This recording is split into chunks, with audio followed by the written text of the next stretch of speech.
la problématique va plus loin, dans le sens où lorsque l'on gère de multiples sociétés, quid du référentiel, quid des informations à dupliquer entre les sociétés?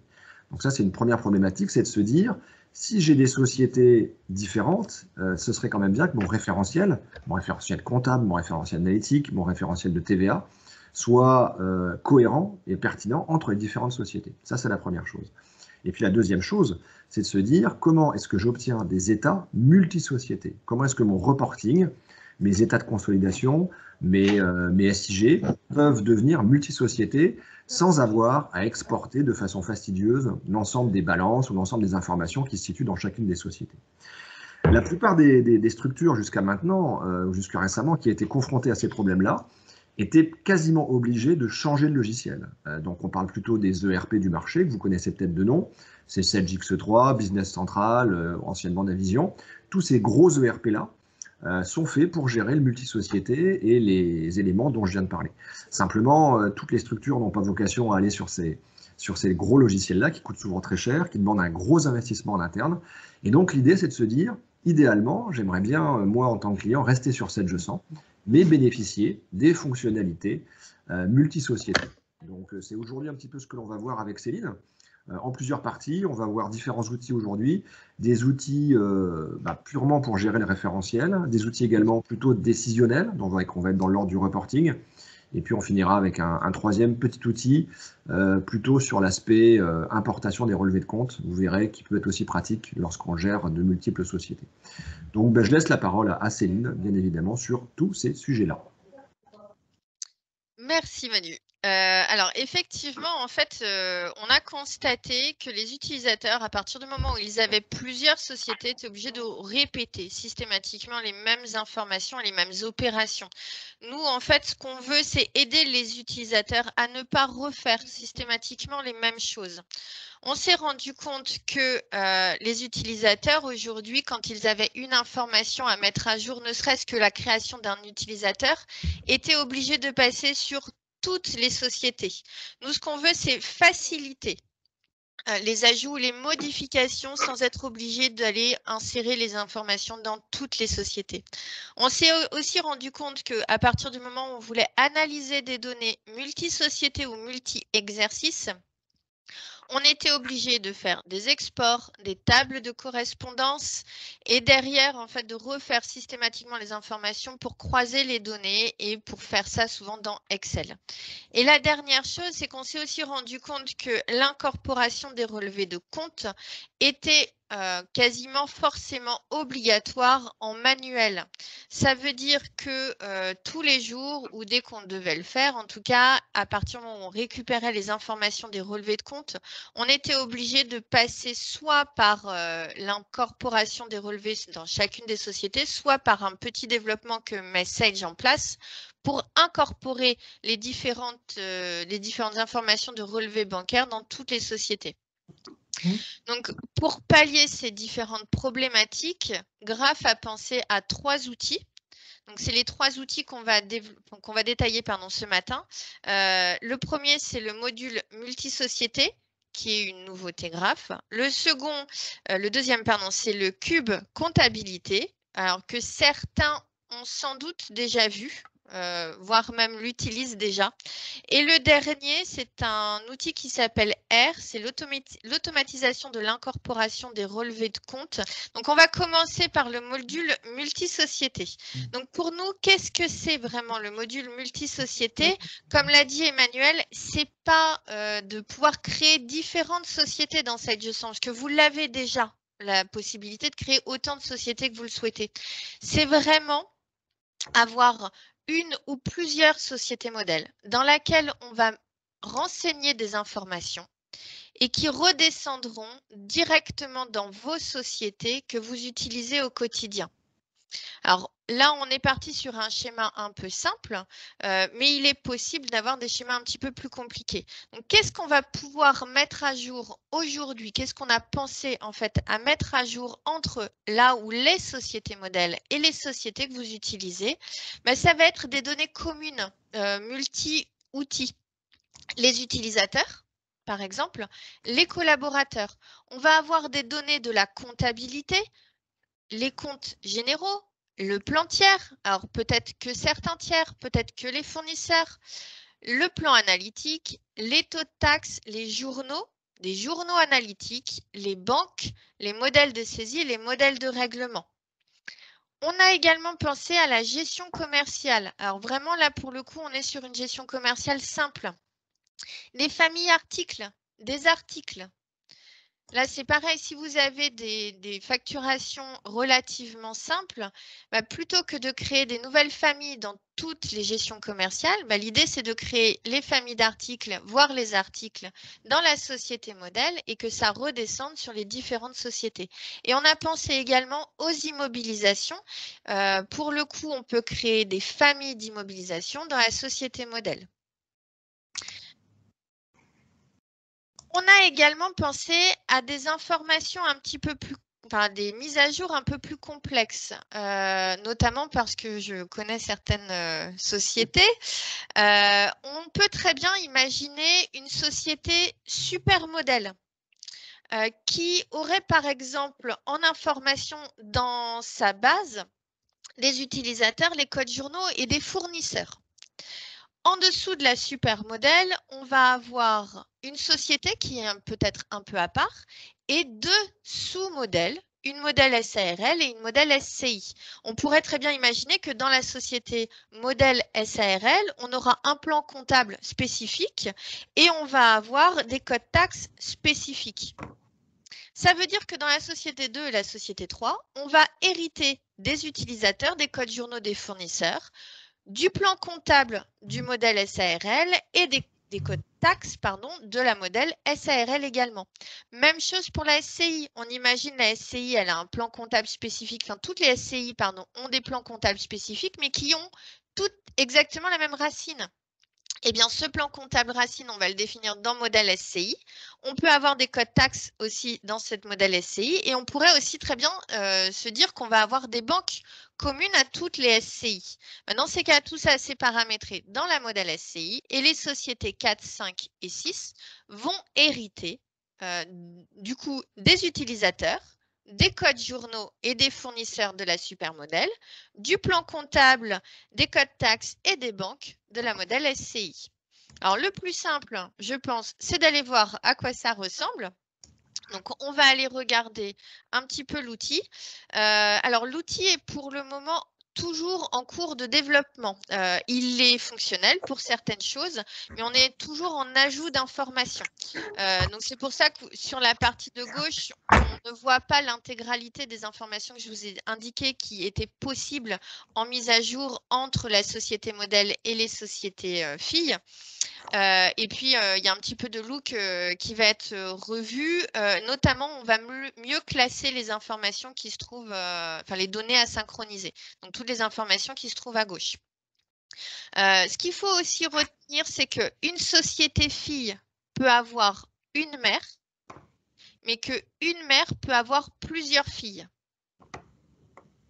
Donc là, je pars du principe que j'ai une société modèle qui va mettre à jour les informations utilisateurs, comptes généraux, tiers, banques et codes journaux sur deux sociétés, ma société Bijoux et ma société SARL, et que je vais aussi mettre à jour de ma base modèle ma société qui s'appelle Cartox, mais uniquement pour les utilisateurs. Mince. Hop, je vais être obligée de faire ça pour aller en comptabilité. Donc, ce que je vais faire, c'est que je vais vous montrer un petit peu en comptabilité. J'ai mes différentes sociétés. Je vais avoir ma société supermodèle. Ma société supermodèle, elle a deux utilisateurs. Elle a l'administrateur et l'utilisateur Céline. Et en plus, au niveau des comptes 607, j'ai créé un nouveau compte, le 607-200. Sur ma société Bijoux, alors le temps qu'elle s'ouvre, je vais avoir uniquement mon utilisateur administrateur et je n'ai pas mon compte 607-200. Je n'ai que le 607-100. Et sur ma société Cartox, je vais voir que j'ai également que mon utilisateur administrateur. Ah ben non, j'ai Céline. Bah tiens, on va le supprimer. Hop. je reviens dans mon module.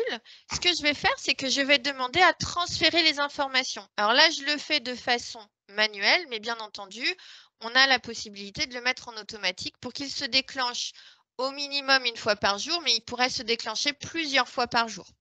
La société modèle, je ne l'ai pas déterminée aussi avant, c'est une société qui n'a pas de comptabilité. Ce n'est pas une société qui est définie en comptabilité. C'est vraiment une société qui va me permettre de gérer du référentiel. Alors, le temps que ça se mette à jour. Donc là, en fait, il détaille toutes les informations. C'est pour ça que ça peut être un petit peu long. Donc, Céline, ça veut dire que sur les utilisateurs, sur les droits d'accès, par exemple, Oui, les droits d'accès sont pris aussi. Ouais. Complètement. Tout l'intérêt justement de ne pas être obligé de redétailler les différents droits d'accès.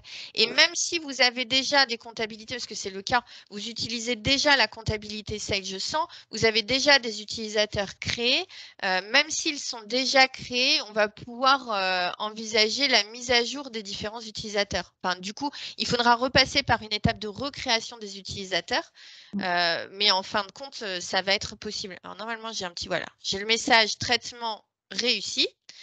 Eh bien, ce qu'on va faire, c'est qu'on va même se déconnecter de l'administrateur pour se connecter avec Céline.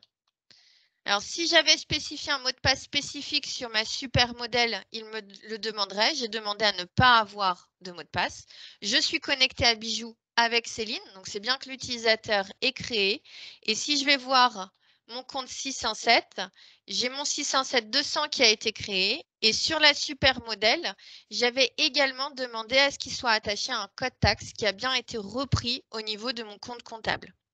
Et si je change de société, si je vais sur la société Cartax, je suis toujours connectée avec Céline. Donc, mon utilisateur a bien été recréé pour le coup. Effectivement, alors il va falloir que je me reconnecte en admin, mais effectivement, on va reprendre de la société modèle ou de ma super modèle, peu importe le schéma que vous avez, on reprend bien les utilisateurs et on reprend bien en fait les droits qui ont été affectés aux utilisateurs. Alors là, j'en ai pas spécifié, mais effectivement, si j'avais spécifié des droits, on les reprend bien au niveau des différents utilisateurs. Ce qu'il est important aussi de noter, parce que certains d'entre vous ont déjà ça actuellement, c'est qu'on a la possibilité aussi de créer une nouvelle société directement par l'application. Donc, on va créer la société en dupliquant la société modèle. Donc, toute l'importance aussi d'avoir une société modèle qui va avoir un maximum d'informations. Vraiment, l'idée, c'est d'éviter de répéter systématiquement les mêmes choses à chaque fois qu'on va créer une nouvelle société.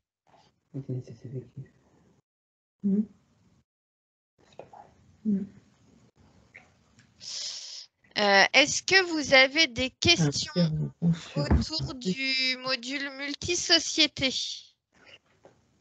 Je regarde juste si je vous ai tout dit. Alors vraiment, il faut se dire, si je reviens un petit peu en arrière, hop, pardon, je suis revenue vraiment trop en arrière. Aujourd'hui, toutes les informations qu'on a la possibilité de mettre à jour, ce sont les utilisateurs. Alors les collaborateurs, on ne l'a pas encore vu, mais à terme, ce sera le cas. Les comptes comptables, les tiers, alors on imagine si je veux avoir que les fournisseurs par exemple, dans ces cas-là, dans la société modèle, on va ne créer que les fournisseurs et du coup, ils redescendront dans les différentes sociétés. Donc les fournisseurs, l'analytique, les taux de taxes, les codes journaux, les codes analytiques, les banques.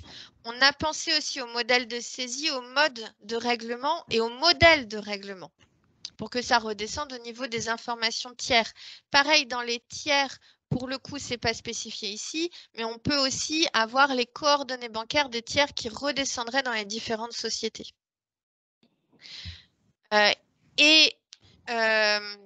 l'a vu rapidement au niveau de la fenêtre, on n'est pas obligé de mettre à jour toutes les informations. Ici, si de ma super modèle, je veux mettre à jour dans Bijou et dans SARL tous les comptes comptables, sauf mes comptes 5, toute la classe 5, je peux décocher la classe 5 pour faire en sorte que tout vienne se mettre à jour, sauf les comptes de la classe 5.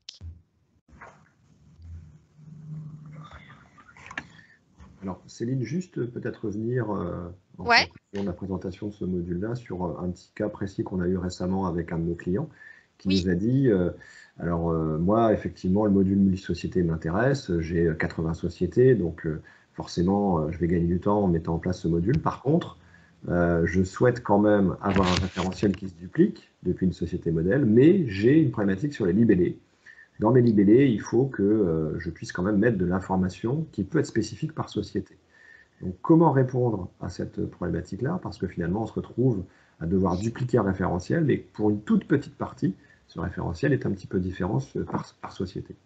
Effectivement, quand on va mettre à jour les informations, on va mettre à jour les informations du compte comptable. Le compte comptable, c'est quoi? C'est au minimum son code et son intitulé.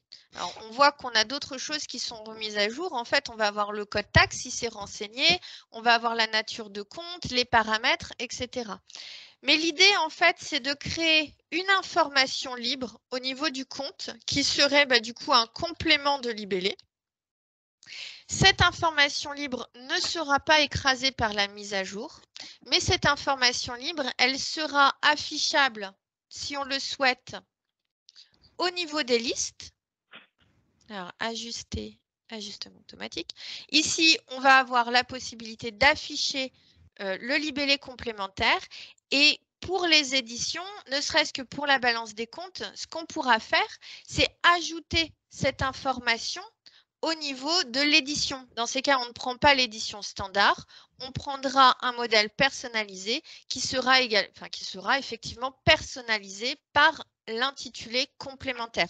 Et dans ces cas-là, on répond aux deux questions, c'est-à-dire qu'on a notre spécificité pour le compte comptable, pour les éditions, pour les recherches, pour la saisie, mais on va avoir aussi la mise à jour du plan comptable, vraiment du plan comptable identique, référence, on va dire.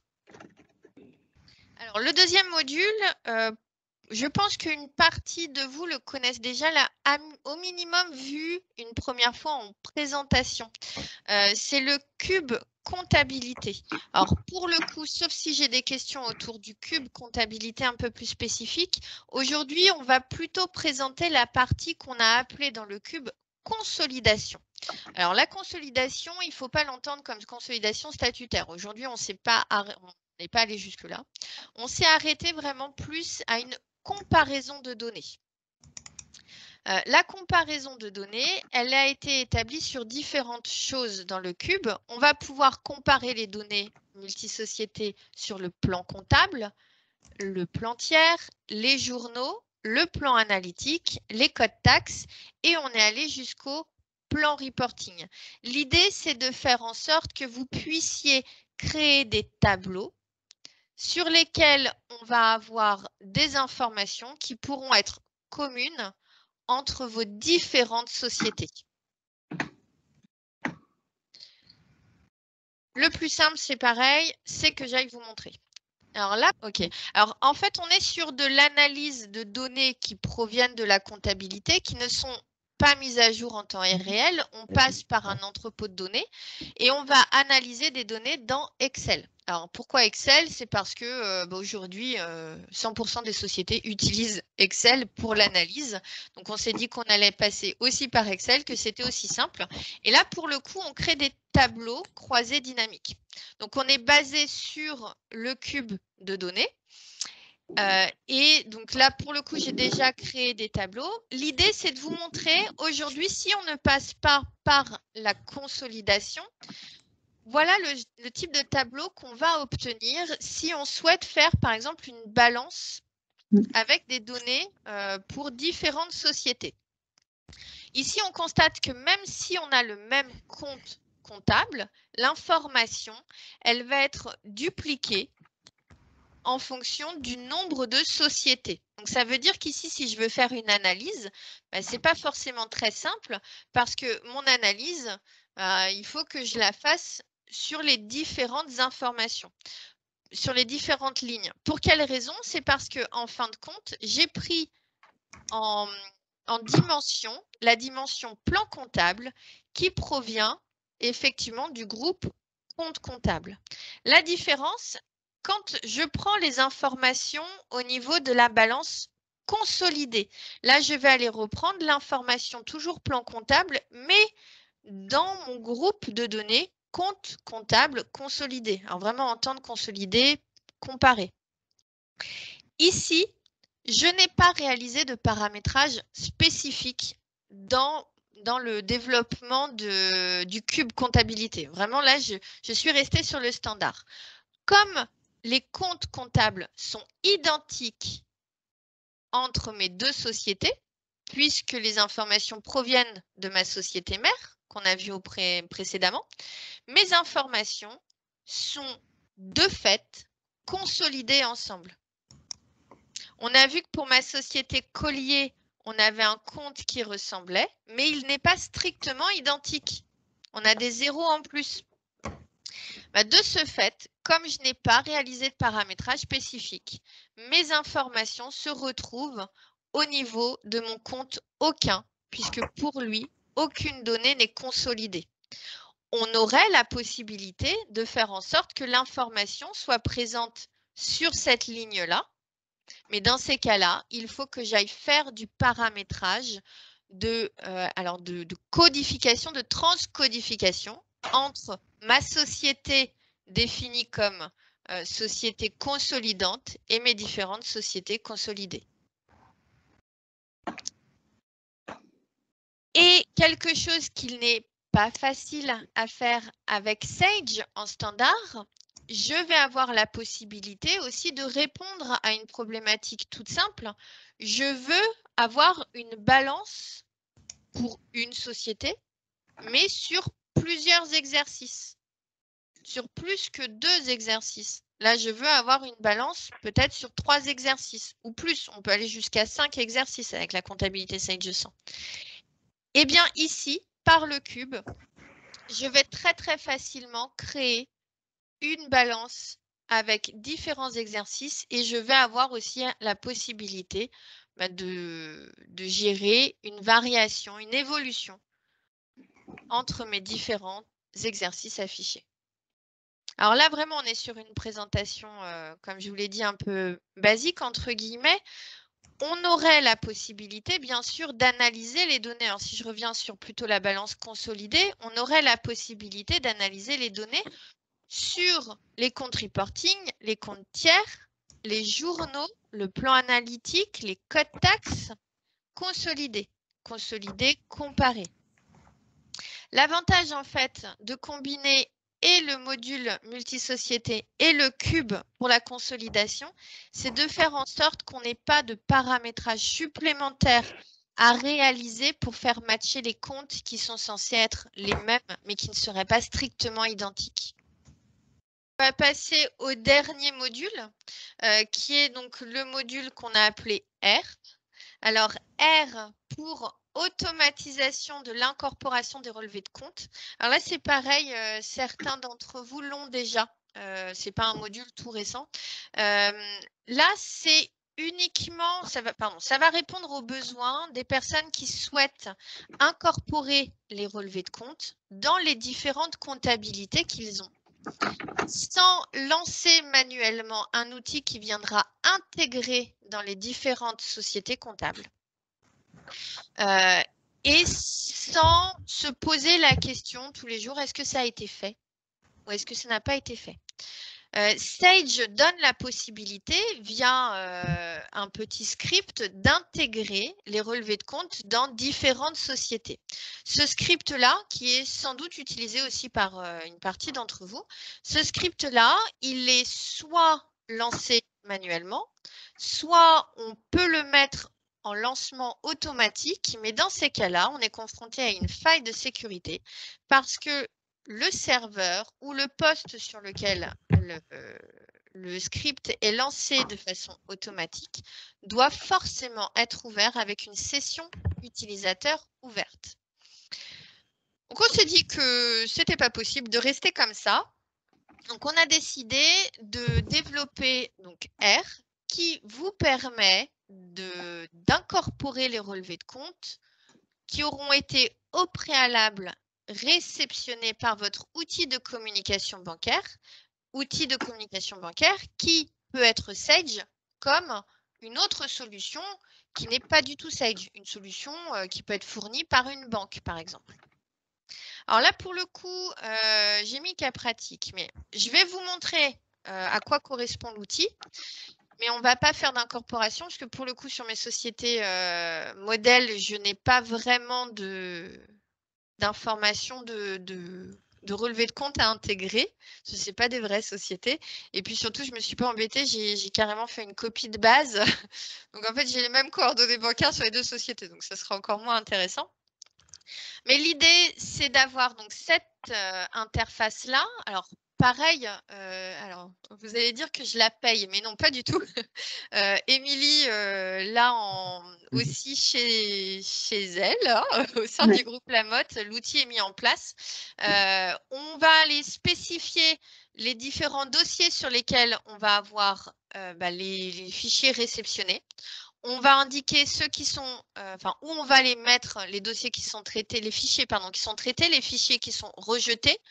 On va aller spécifier l'instance sur laquelle se trouvent les différentes sociétés dans lesquelles on va intégrer les relevés de compte. Donc, la seule chose qui serait à faire, ça serait à chaque fois qu'on va avoir une nouvelle société, ça sera d'aller la déterminer sur la partie basse de l'outil. Derrière, on vous fournit également un état de contrôle. Alors, cet état de contrôle, c'est tout simplement un fichier Excel qui est basé sur une vue qui est paramétrée sur une société. Et derrière, on va avoir la possibilité d'avoir la dernière date d'incorporation du relevé par rapport, alors là, j'ai mis la date d'aujourd'hui, mais en fait, ce n'est pas vraiment la date d'aujourd'hui parce que le relevé intégré correspond toujours à la date d'hier. Du coup, je fais des bêtises. Et derrière, on va avoir la possibilité de voir si on a une société, si on a un relevé qui a été intégré, mais qui est en retard ou qui n'aurait pas été intégré. Parce qu'il arrive des fois qu'on a des ratés ou qu'une banque ne mette pas à disposition un fichier ou qu'il y ait des écarts des fois entre un relevé et la réalité. Donc, c'est important d'avoir une vue qui vous permette de savoir ce qui est en retard ou ce qui a correctement été incorporé ou pas. L'idée, c'est vraiment de faire en sorte que cette notion de je dois incorporer manuellement les informations dans mes comptas, ce soit quelque chose qui ne soit pas une information qui vous prenne la tête au quotidien. Quand vous avez besoin, vous allez… Pardon, Nolwenn ? Ça fonctionne en analytique aussi? Alors non, là, on est vraiment sur les relevés de compte. Sur les relevés de compte, on n'a pas la notion d'analytique.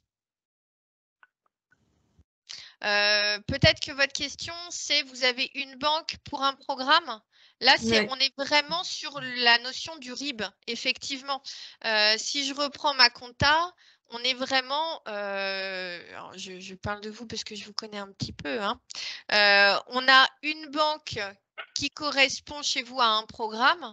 Ici, on va incorporer les relevés pour ce RIB à partir du moment où on a bien pu le réceptionner par les banques.